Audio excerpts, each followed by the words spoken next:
Vous avez dit au cours du lancement de la présentation, quand vous rendiez public votre candidature, que c'est le Seigneur qui a guidé cette vocation.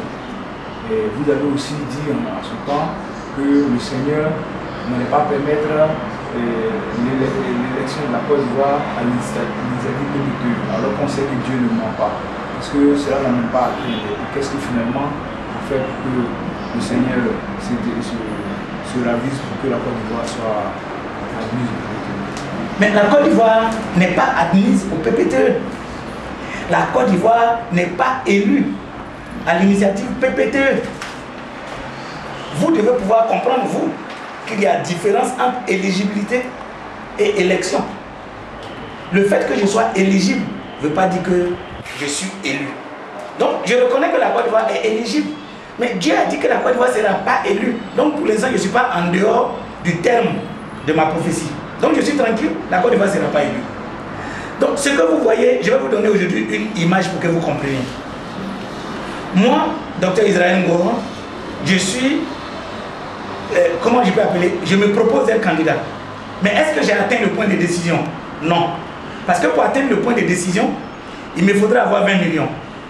Il me faudra être en bonne santé. En tout cas, produire un dossier complet. Le jour, la Cour constitutionnelle va agréer mon dossier, j'aurai atteint le point de décision. On dira que je suis éligible. Donc, je suis parmi les candidats. Mais, pour monter mon dossier, est-ce que j'ai eu besoin de l'aide de quelqu'un? Ça dit que je me suis saigné. Voici un premier temps de sacrifice. Quand je deviens éligible, je dois battre campagne. Je dois me faire connaître mon plan d'action pour amener le peuple à me lire. En échange, qu'est-ce que la Côte d'Ivoire me donne? Un léger temps d'antenne à la radio comme à la télévision et des affiches. Mais moi, je dois dépenser des millions et des millions pour faire campagne. Si à la fin, je ne suis pas élu, j'aurais tout perdu. N'empêche que j'étais éligible. La Côte d'Ivoire est éligible, mais n'est pas encore élue. La Côte d'Ivoire s'est engagée exactement dans les mêmes sacrifices dont je viens de vous parler. Parce que la Côte d'Ivoire a dû payer urgemment une dette d'à peu près 280 milliards pour qu'on soit positionné là où on est positionné. En échange, qu'est-ce qu'on nous a donné? 380 millions de dollars US qu'on va nous donner en 6 tranches. La Banque mondiale nous a donné 150 millions de dollars. Je crois que c'est un projet triennal sur les mêmes 3 ans. Mais nous, pendant ces 3 ans, nous devons satisfaire aux conditions du dossier de la stratégie de la réduction de la pauvreté, qui se chiffre à 17 000 milliards.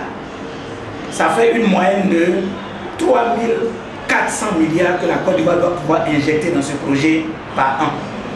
Quand vous regardez ce sacrifice, ce que le PPTE donne maintenant et ce que la Côte d'Ivoire doit investir pour être élu, qui fait plus de sacrifices?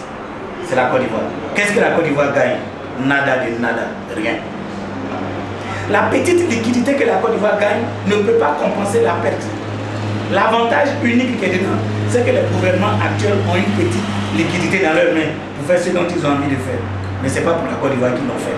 C'est un programme honteux. Et justement, si même il n'y avait pas eu cette admissibilité, les langues n'allaient pas se délier pour commencer à critiquer le PPTE. Mais l'admissibilité permet de critiquer aujourd'hui et les gens vont comprendre. Nous, on est solides. Chaque prophétie couvre son terme. Notre terme, c'est l'élection. On dit qu'ils ne seront pas élus. Regardons au bout d'1 an ou au bout de 2 ans, quand ils vont siéger. Rendez-vous dans 1 an ou 2 ans. Est-ce pour ça que vous avez qualifié le PTT de filet de l'enfer? Oui, c'est un filet de l'enfer parce que la Côte d'Ivoire ne va plus se développer.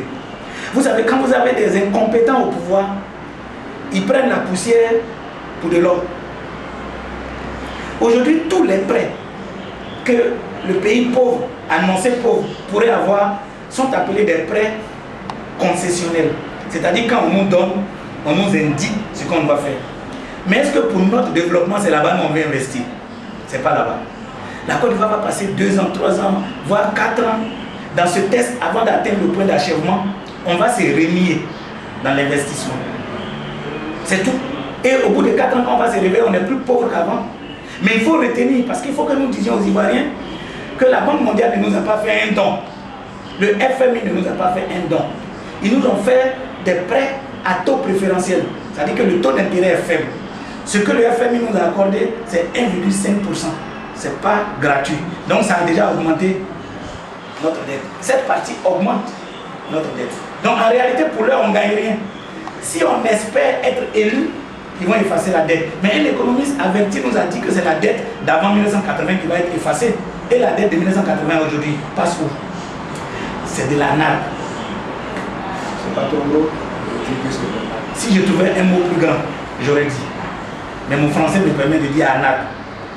C'est de la nappe. Et ce dont je suis inquiet, c'est l'escroquerie morale que le gouvernement actuel fait sur le peuple ivoirien. C'est ça qui me frustre.